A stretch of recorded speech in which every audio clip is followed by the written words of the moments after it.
শারদীয় দুর্গোৎসবের আনন্দমুখর আবহের মাঝেই আতঙ্ক ছড়ালো তেলিয়ামুড়া শহরে। মঙ্গলবার রাতে প্রবল বৃষ্টিপাতের কারণে তেলিয়ামুড়া থানাধীন নেতাজিনগর ব্রিজ সংলগ্ন স্থানে দুর্গাপূজার আলোকসজ্জার জন্য নির্মিত একটি বিশাল বাঁশের গেট হঠাৎ ভেঙে পড়ে এটি চলন্ত টোটোর ওপর। ঘটনায় মুহূর্তেই এলাকায় চাঞ্চল্য ছড়িয়ে পড়ে। দুর্ঘটনার খবর পেয়ে দ্রুত ঘটনাস্থলে পৌঁছে যায় অগ্নি নির্বাপক দপ্তরের কর্মীরা। দীর্ঘ প্রচেষ্টার পর অগ্নি নির্বাপক দপ্তর ও তেলিয়ামুড়া মহকুমা প্রশাসনের দুর্যোগ মোকাবিলা দল একসঙ্গে জাতীয় সড়কের ওপর পড়ে থাকা গেট সরিয়ে নেয়। এরপর যান চলাচল স্বাভাবিক হয়। সৌভাগ্যক্রমে বড়সড় কোনো প্রাণহানি ঘটেনি, তবে দুর্ঘটনার ভয়াবহতা প্রত্যক্ষ করে আতঙ্কিত হয়ে পড়েন স্থানীয়রা। স্থানীয় বাসিন্দারা অভিযোগ করেন, পুজোর সময় এমন একটি ঘটনা নিরাপত্তা ব্যবস্থার বড়সড় ত্রুটি ও অবহেলার পরিচয়। তাদের দাবি, প্রশাসনের উচিত পূজা কমিটিগুলির কার্যকলাপ ও নির্মাণ কাজের উপর আরও কঠোর নজরদারি করা। বৃষ্টি হয়েছে, বৃষ্টির কারণে একটু হাওয়া হয়েছে, হাওয়ার সঙ্গে সঙ্গে এটা ভরে গেছে।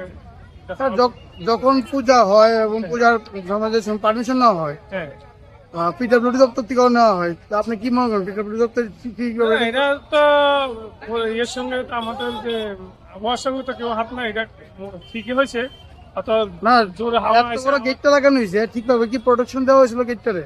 প্রোটেকশন তো হয়েছে, মানে দুর্যোগের সঙ্গে কিছু আছে যে বৃষ্টি হাওয়ার সঙ্গে, তো এটা তো তেলিয়ামুড়াতে আরো গেট আছে স্যার, অনেকগুলো ডিল হইতে আছে, সবগুলো এগুলো তো মনে হচ্ছে না, আরো হইতে আছে, আরো খবর আছে, আরো এক দুটা গেট গুলো এরকম বড় বড় গেট ক্লিন হয়ে আছে, এগুলো নিচে এখন এটা যোগাযোগ করা হয়নি। স্যার আপনার নাম? আমার নাম Binoy Majumdar, station officer, Teliamura fire station. ঘটনার পর থেকেই পূজা মণ্ডপ এবং আলোকসজ্জার কাঠামো নিয়ে নানা প্রশ্ন উঠতে শুরু করেছে।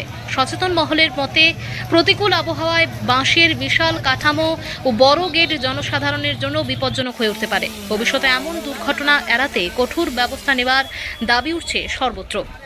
তেলিয়ামুড়া বৃষ্টির ভিতরে আমি যাইতেছি, হঠাৎ করে সে গেট করছে আমার গাড়ির ভিতরে। কই থেকে যেতেছিল?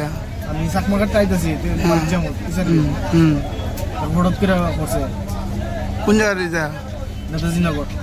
কিতা পড়ছিল? ওই বড় গেট, এটা বৃষ্টির ভিতরে দেওয়া হতো না, তারপরে গাড়ির ভিতরে পড়ছে। আমি কিছু হয়েছে না। আমি যাত্রী আসলো নি? যাত্রী আসলো না, খালি গাড়ি নিয়ে। এটা কি গাড়ি? এটা টমটম, মানে প্রিয় টমটম না? নাম কি আপনার? বিপ্লব বিশ্বাস। যাত্রীরা আসলো না, আপনি ব্যথা পেয়েছেন নি? কি করবেন এটা? কার দোষে এরকম হয়েছে, কি করবেন? কিছু নরম আছে আর বৃষ্টির প্রাকৃতিক। প্রশাসনে কি করবেন? প্রশাসনে কি ঠিকভাবে ব্যবস্থা নিয়েছিল নি এগুলো গেটের দিকে? না, গেটের দিকে ঠিকভাবে ব্যবস্থা নিয়েছিল নি যে এমন ঠিক আছে লাগাইছে? ব্যবস্থা নিলে তো গেট তো